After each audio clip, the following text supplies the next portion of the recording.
Welcome to another episode of the Peak Potential Success Show. My name is Fong. I'm an entrepreneur, a business strategist, real estate investor, speaker, and also a best-selling author. Every single day, I have the opportunity to help others unlock the potentials and guide them to succeed. Today, I have an amazing guest. She's somebody I met a few months ago online, and once we started talking, it was a lot of fun because we were bounce ideas off of each other, just find out more about what she does, how she connects with people, how she adds happiness to other people, and was just an amazing person to really get to know. She is an award-winning artist. She has been interviewed by some of the top industry leaders in coaching and also psychology. And this is something that I found absolutely amazing. She has achieved every single dream that she set out herself to achieve. And that's absolutely amazing. And we'll ask her more about that too. She's an inspirational speaker, a life coach, and the international best-selling author of the book Connection. So please welcome Ms. Linda Duong. How are you?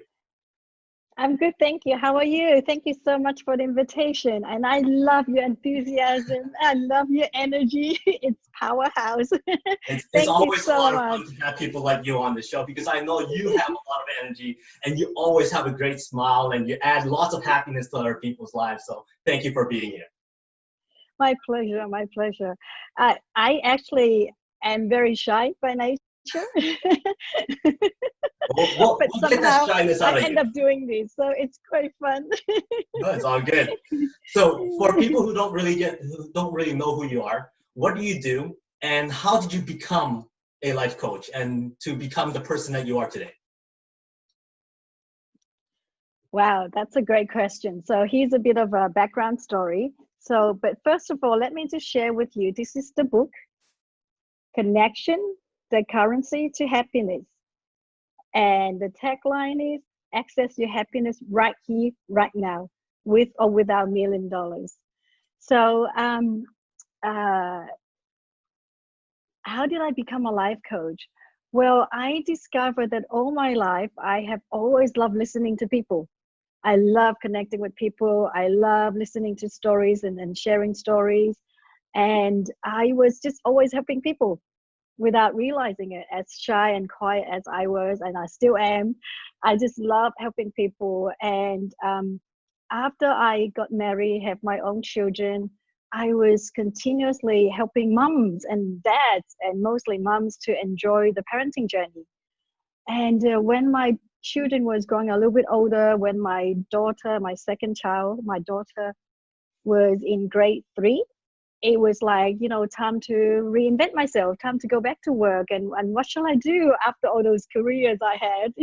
I had a few lives before that life. And then it was just really apparent. It was just really obvious that, I was always helping people. And it was at that point in time that I realized what I was doing is actually being a life coach. And so that's when I flew to America. So I'm in Sydney, Australia. And that's when I flew to San Diego to train as a professional life coach. So then I came back and start as a parenting coach. But really all my life, I've been helping people to start the business, to chase their dream, to get into the career that they want without realizing that that's what it is that I do, that is called a life coach. Oh, wow. Yeah. That's absolutely amazing. Now, you brought out your book for a moment there. Could you share with us a little bit about what your book's about and why people must read your book? Well, it's all about connection, right? And it's all about happiness. We all need more happiness. And we, as a human being, connection is our basic fundamental need. And so, yes, it is for everybody. My youngest reader is 12 years old, and my oldest reader is beyond 17. Wow. And I have received such heartwarming feedback, such heartwarming stories on how the book has add more joy, add more happiness to the readers.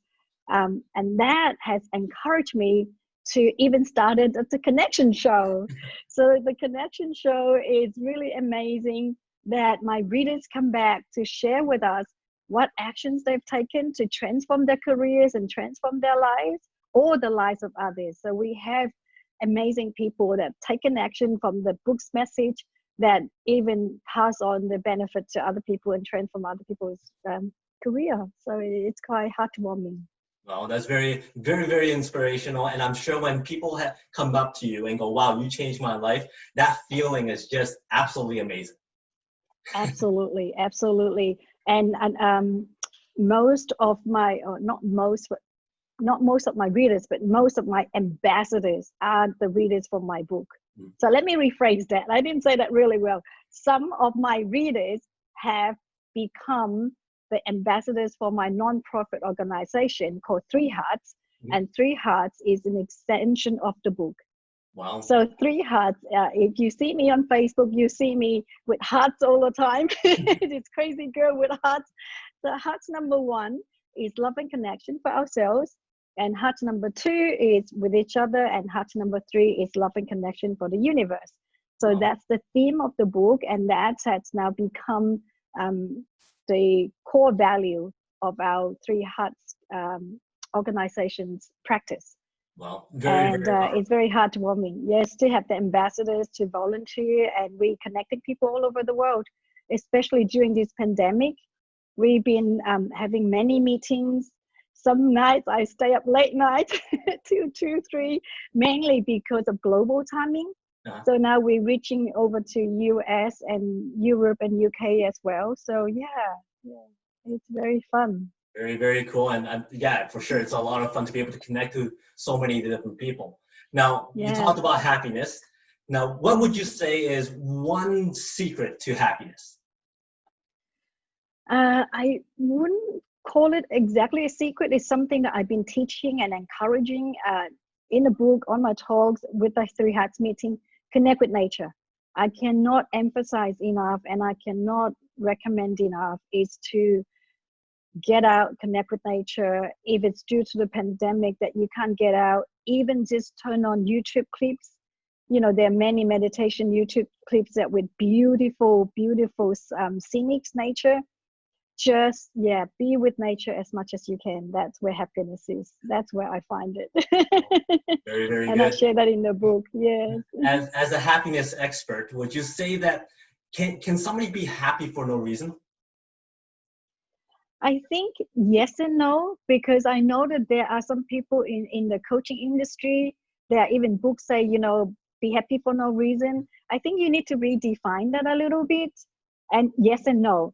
The yes part is that we can actually voluntarily guide ourselves to be happy. And that's the part that's being happy for no reason. Say, for example, you don't have to have the big house to be happy. You don't have to have the fancy car to be happy. You don't have to achieve something to be happy. That's the part that's for no reason. I believe that's what it was referring to. But in terms of no, if you will be happier, truly happy at a deeper level, when you know your reason.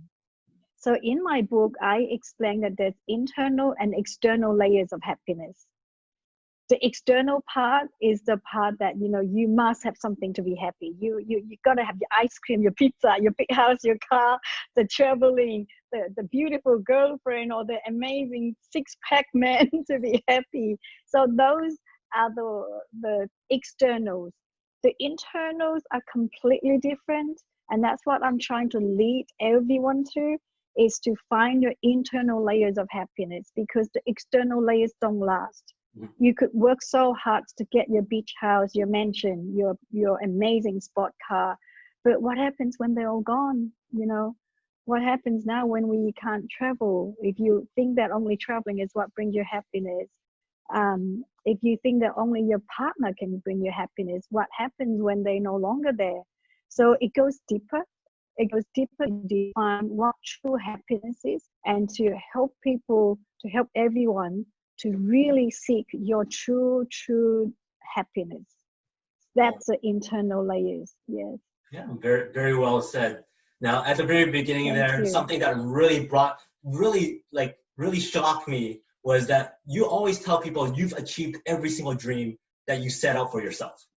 So, what are some of those dreams that you achieved, and how did you achieve them? Like, what are the three most important steps that you must have to achieve dreams?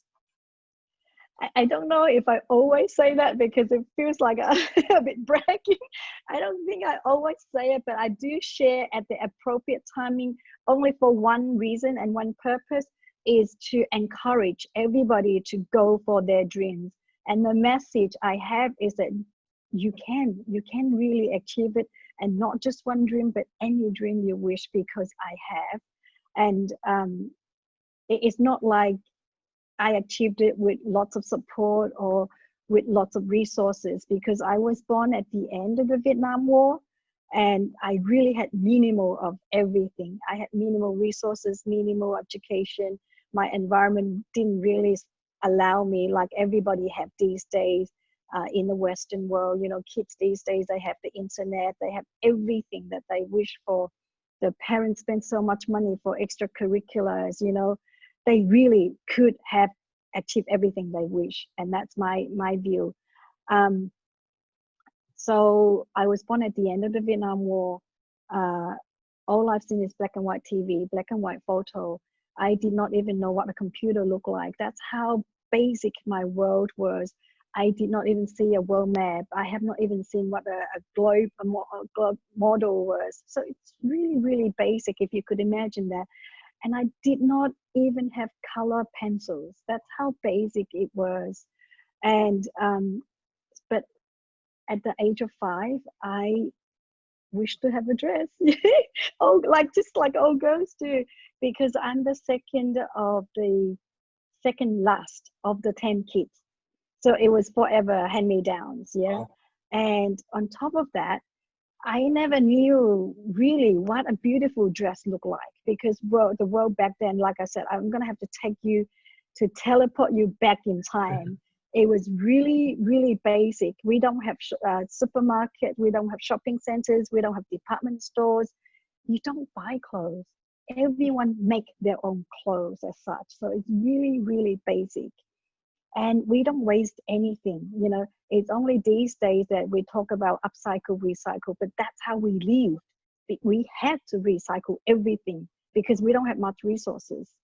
And when older moms are trying to save every single scrap pieces of fabric to make quilts, I just thought, wouldn't it be great to make dresses instead? You know, that's where I planted the seeds in my head. So at 5, I want to make beautiful dresses. And so eventually I opened the bridal boutique. I studied fashion design. I opened the bridal boutique.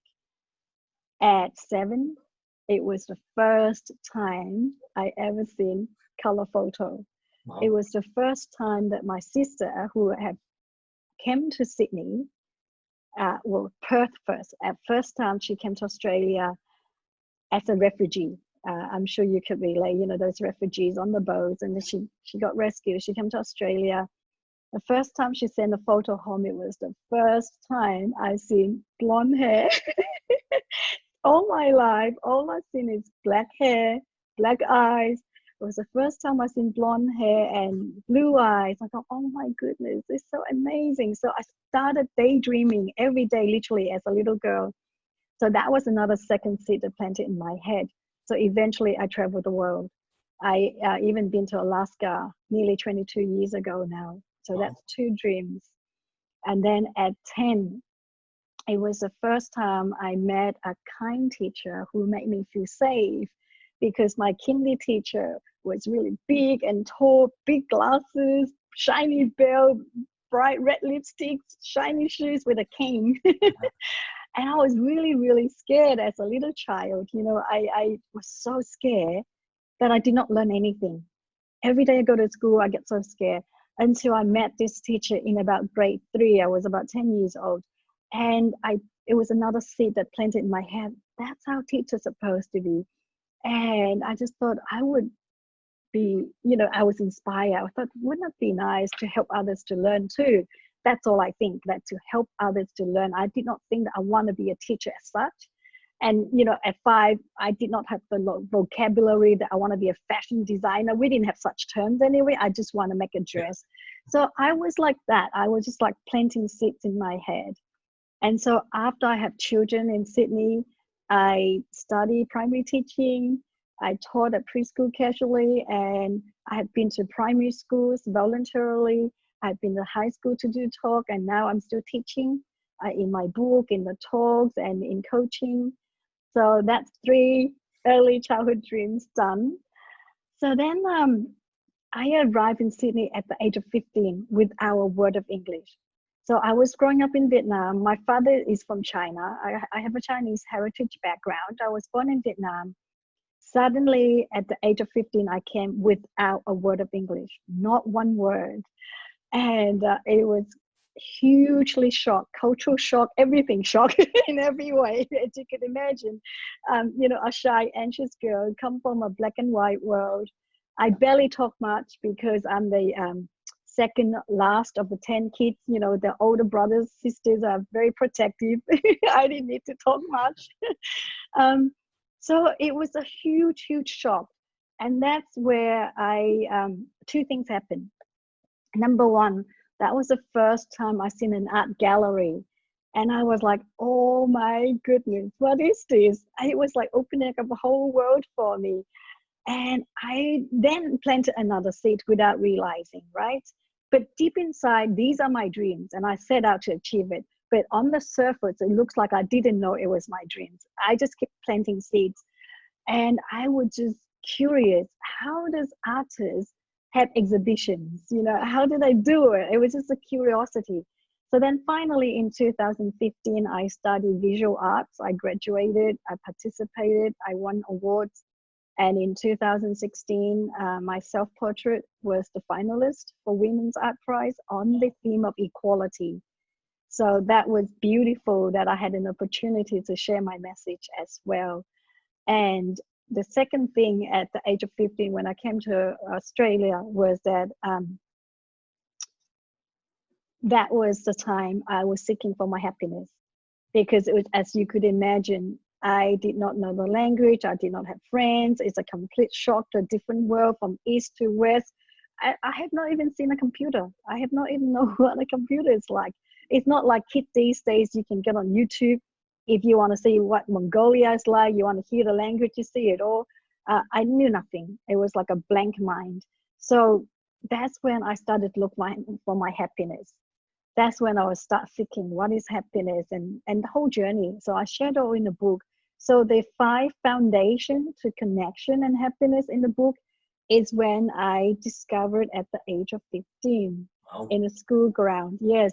So I formed my foundation there and then, and it took all these years for me to leave it, test it before I write it to share with everybody. Wow, very, very inspirational, and lots of seed planting, visualization, Yes.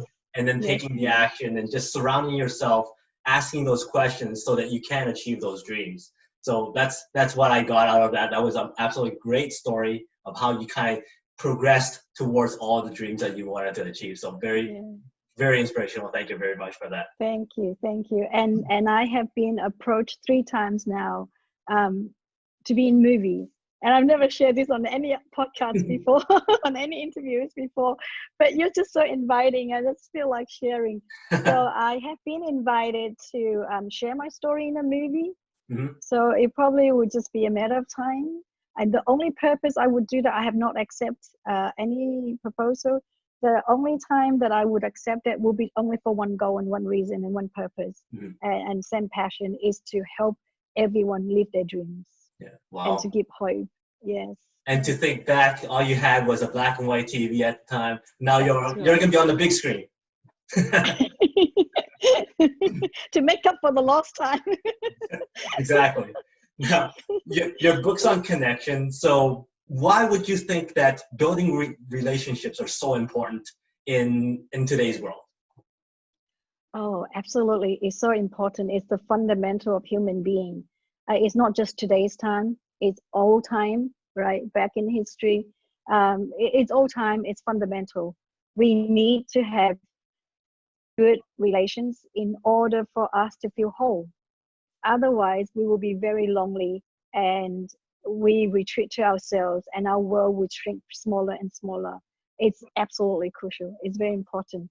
But the challenge is that it's not just one way, as we all know, right? In all couple relationship, in all kinds of relationship is never just one way, and that's why the challenge, and that's why there's unhappiness happening, because it requires both unions to unite. It requires both parties, whether it's parent children, whether it's couple, husband and wife, boyfriend girlfriend, even in business dealing, right? It requires a transaction, a connection between the two. So I explained in the book, one way doesn't work. We cannot just say, I want to be your friend, so I demand you to be my friend. It doesn't happen, right? It got to be two-way, and that's where the secret is, and that's where the connection happens. You need to have the connection in order to have the relationship, in order to build happiness. Yeah, so it's crucial. It's absolutely the fundamental to everything, to all kind of business, to all kind of, even between countries, right? Leaders between countries, if they don't have the connection, if they don't have the good relationships, it's hard for foreign exchange and stuff like that. Yeah, it's crucial. Very well said, and we're across the world right now, so it's all we're Exactly. building this relationship. Exactly. Now, as a life coach, why do you think coaching is so important for the normal person? Because lots of people aren't willing to hire a coach or not seek out a coach's advice. So why is coaching so important? I think coaching is important because you have someone else sitting there as a sounding board. You have someone else there for you to hear your own voice, your own battle. You're having someone there to give you a lift, to take the leap if you need to. You have someone there to support you, to guide you. But I think more so to be your buddy, to be your accountable buddy. Because there's many times, right? There's many times we all want change. We all want to be better. We all want to achieve our dream. But there's always something's happened. This happened, that happened, life happens, right? And it's so hard to take action for that change. And when we have someone else there to, whether to lift us, to guide us, to be accountable buddy, to just hear us out, and by just hearing you out, you're able to declutter your mind and you find clarity. Clarity is the fundamental of everything. Once you have clarity, then you can move forward. Otherwise, that's why people are stuck in the same old position all the time. I can't do that. I can't do this. I can't do that. I want change, but it's not happening. It's just so much thought, so much happening. And having a coach is someone who help you have that clarity, and suddenly you just go, oh my goodness, the aha moment, or oh my goodness, now I can see my path in front of me so clearly, so easily to take the next steps of actions. So yes, it's very, very important. Why does not everyone want to have a coach? I think there's many reasons, but I think two fundamental reasons, or maybe three. Number one, maybe they not truly understand what coach is, what a coach role is, because we still quite often get confused with a counselor and a psychologist and a coach. So first of all, the role of a coach is unclear to some people. Secondly,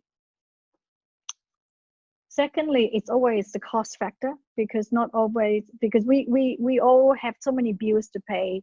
We all see everything else is the fundamental, the necessity of life, whereas coach is almost like the luxury or the something that it's something extra. It's not the everyday need. But little do some people know that once you have a coach, it's actually quite powerful. It actually can help you move forward and achieve a lot of the things that you work so hard for and so many years for. So number one is unclear of the role. Number two is viewed as not a necessity. Number three, I found that this might be of my own personal observation. It might not be a general everyone's observation, but it's mine. And I wonder what you think too, and whether you can add to it so that we can both understand a little bit more. I feel as if not every one of us want to say that we want help. It's very nature of us that we want to help people. We as human being, we are natural born to be there for each other. We want to help each other. We want to help the other person. We don't really want to be helped. That's number one. Number two, it's almost like, I'm fine, I got no problem. If you have to go and see a counselor, it's like you have some problem, right? And I think at this point in time, coach is still viewed similar to a counselor as such, as someone to help you. And so when we keep saying that I'm fine, I got no problem, if you have no problem, obviously you don't need help. And so then obviously you don't seek help. So that's my observation. Whether that is to do that we are too busy for being there for other people, right? Because that's what we all do. Or perhaps a little bit to do with being more kind to ourselves, to say that it's okay to seek for help. you know when we ask for help, it doesn't mean that we're any less important or less capable, right? It's just being kind to ourselves, that we can be on the receive end too.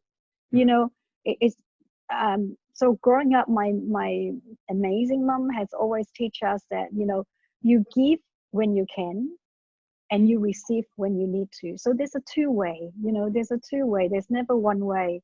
Because what she's trying to teach us is that, always look out for other people when you can give, when you can serve, but also be humble when you need help. Be humble that, or when you need help, when people need to offer to you, be humble to receive. So there's a two-way. And that's my observation, is that if everyone could be a bit more looking inward for themselves, that what else do I need, how else can I be kinder to myself, so that I can attend to the need that I have. Because once we receive the need that we need, we have that need, we grow a bit more, then we can contribute more. Again, there's two way here. Once you grow, you can offer more. Whereas if you keep staying where you are, you're not going to be able to grow to a higher level to offer more. And that's my observation. I wonder what you think. No, I fully agree. There's a lot of people who are afraid to go and ask for help, mainly because it shows weakness. And when they don't want to be viewed as somebody who's weak, and then people talk around them and all kind of stuff. So that's one reason why I think people are afraid to go look for coaches. And I think the other reason is because they just don't know that there's such thing as a coach, right? They Exactly. understand that there's coaching involved in sports. They understand there's coaching involved in music, but when it comes to business and also life, they don't feel that there's a need for it, or maybe it doesn't even exist. So that's why I think people are reluctant about it. So I fully agree with what you said too. So no, it's very good. I guess maybe because it's still quite new. It's still quite new. I mean, it's been a number of years now, but still it is a new way of life, so called. So it just takes time. What would you say is the most powerful coaching advice that you've ever gotten? I don't think I've ever gotten any powerful coaching advice as such, but I do always remember this quote or this saying from my father. So he said it obviously in his native language, which is Cantonese, when I was little, and it plays back in my mind every now and then, and I find it quite powerful and a great reminder. So what he said is that, I'm trying to say in English, I hope it comes out well. I did share that in the book. What he's trying to remind us is that he was saying that just because you're standing up and others are still sitting down does not make you any taller. Does that make sense? Yeah, that makes lots of sense. Yeah. Yes. So I think at that point in time, I was growing up and I was just like getting excited, and you know how kids are like, at some moment we could have a big head, a big moment. And even though as shy as I was, I think I can't remember the exact story or the exact case of why I was so excited. It was just something that I was really excited about. And it's just really me, because I have always been really shy. And that's probably why it comes out to him that I was getting ahead of myself as well, and that's probably why he wanted to teach me and to remind me that, I think, again, my parents trying to teach us to be humble, right? Just because you made it doesn't mean that other people behind are no good. And so I'm finding it's really good to learn the balance of being confident Mm-hmm. and powerful, embracing yourself in that way, empowerment, but at the same time being humble. Right. And that is just like the biggest balance that we need to do, right?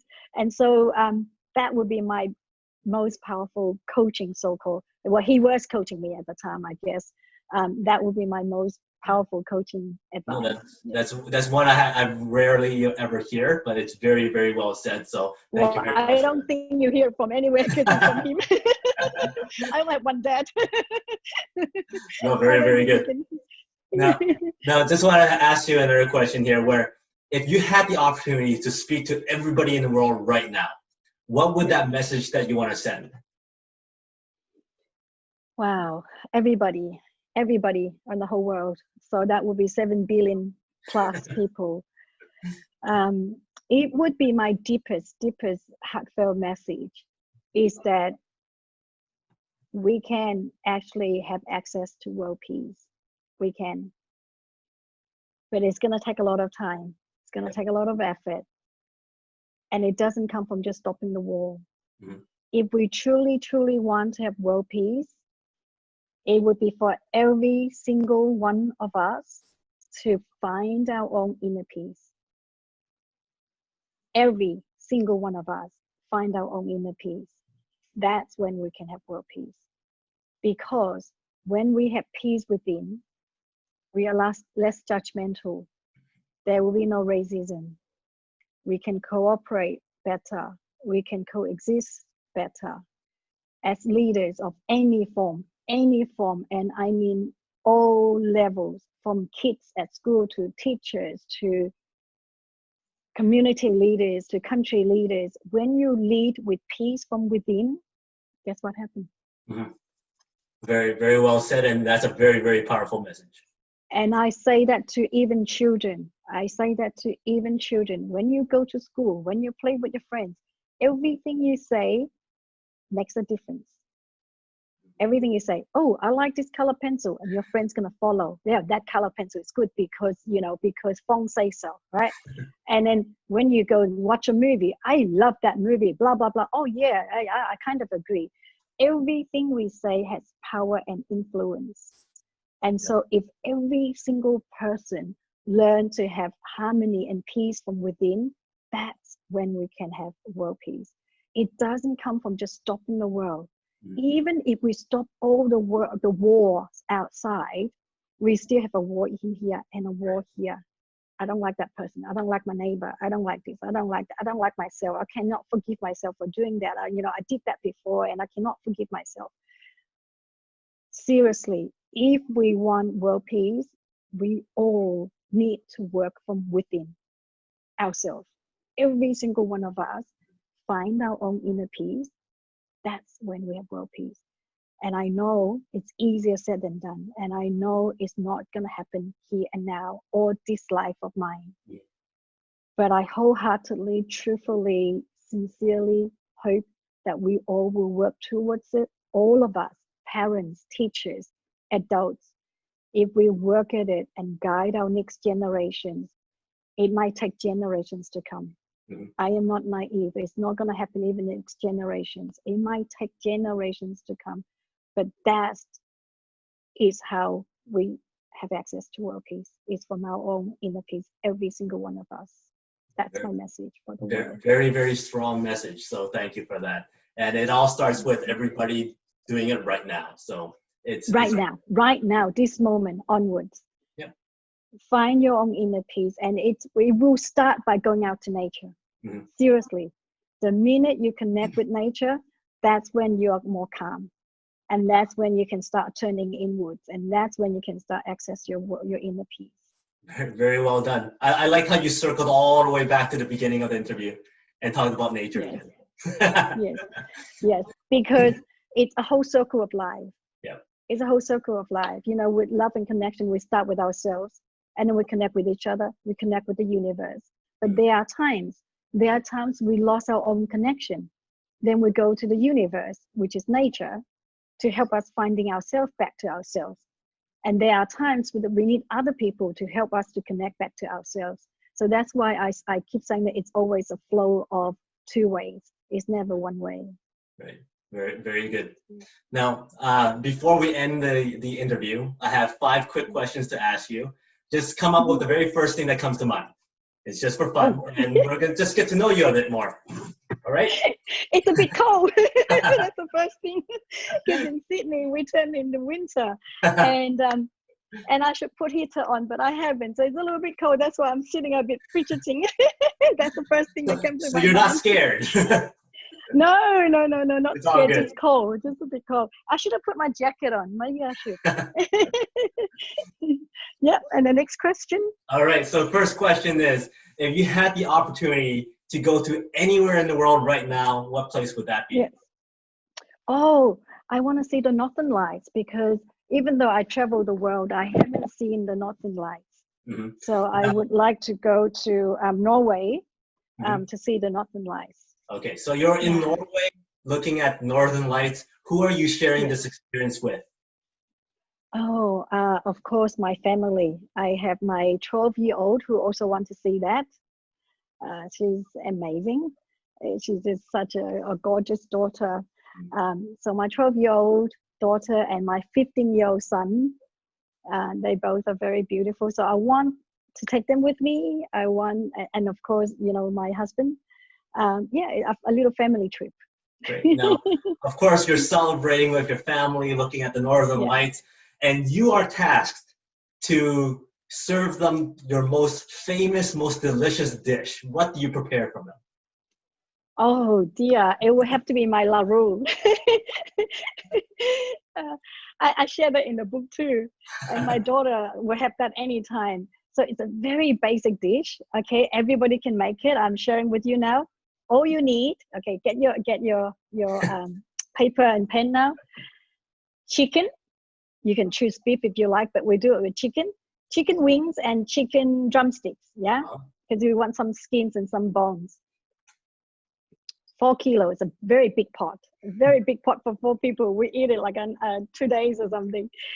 4 kilos of chicken wings, 10 large potatoes, 10 large carrots, and 10 large tomatoes. And I don't know, it depends on the size of the onion, 2 to 5 onions. Yeah. Okay, chop it all up. Okay, this is very easy. You put oil, you fry the onion first, and then you put the chicken in, right? So until the chicken's a little bit like, not dried up, but start turning color. Yeah. That's when you put a bit of salt. Very easy recipe. Put a bit of salt, put whole heaps of tomato sauce. And then you put 2 liters, I think, maybe a bit more than that, depends on your pot. 2 to 3 liters of hot boiling water. Just keep boiling it for, I don't know, about half an hour, right? And then put your carrot first, because carrot is tough first. Put carrot for about, 15 minutes. Then put your tomato, and then put your potato in the end, because potato, we want the tomato first because we want the tomato to melt into the soup, become part of the soup. We want the potato last because it breaks, right? We don't want it to be too mushy. Voila, that's it. Tomato sauce and salt, that's all you need. You don't need the whole 10 kind of herbs. And it becomes such a heartwarming pot that you eat it with bread. And that's a recipe. I'm going to slow down because I get excited with that. I could imagine asking, I'm very visual. I could imagine us in Norway, you're having this pot and celebrating, seeing Northern Lights. You dip it with bread. It's a recipe that my mom cooked for us. And it's a French influence. Because in Vietnam, when she was little, it was governed by France, right? Vietnam was governed by France, and she actually spoke French. And so that's the recipe I share in the book as well. Oh. Funny how you asked that. Who would have known I get a great interview, but also get a great recipe in return too? Exactly. Never know where these things go. Now, you're in Norway. You're enjoying this great meal. What activity would you like to be doing in Norway? Oh, it would be cold, and besides seeing the northern lights, I don't know why, but origami come in my head. I imagine that after we see the light, we celebrate with this big hot meal, and we'll do origami together, I guess. It's a great family night, right? Yes, can do great. My family, we like to have family games. Mhm. And one of it is, I shared it in the book as well. I share so much stuff in the book. And so I guess this time we'll do origami, something different. Awesome. Now, the last question I have is, what is success like? But before you answer that question, as entrepreneurs, we are put into situations where we have to think fast on our feet. Now, I'm going to let you pick. There's 3 items here. Oh, wow, One, how two, three. fun. Oh, always the middle one, right? Always. So a rocking horse. A rocking horse. So Ooh. how is success like a rocking horse? How is success like a rocking horse? Well, when you rock, you're very joyful and happy, right? Obviously, because if you're not happy, you just sit there and sulk, right? And if you're angry, you will just be like fuming. So, when you're happy, you're rocking. So, of course, very joyful and peaceful and carefree. Like, I now can rock. Nothing If, nothing to worry about. if I didn't know any better, I thought you were already on a rocking horse. So very well done. So success is like a rocking horse because it's always joyful. You get to rock back and forth and enjoy your success. So Exactly. thank you very much for your time and your stories. Now, if anybody wants to get in touch with you to get your book, to talk to you a bit more, what's the best way to reach out for you? The best way is you can email me, Linda at lindaduong.com.au. Mhm. So the surname spells Duong. You can email me, or you can reach me on Facebook. I have Linda Duong author page. I also have Link coaching page, LINK, Link coaching. I am on Facebook and on LinkedIn. I'm not there a lot in LinkedIn, but you still can connect with me there. But yeah, all those channels, those places. Yeah. Great. Well, thank you once again for being here. I enjoyed this time a lot, so thank you very much. Thank you. My pleasure. Thank you for inviting me. Yeah. And for everybody else, my name is Fong. Until next time, today is the day to unlock your peak potential. I'll see you next time.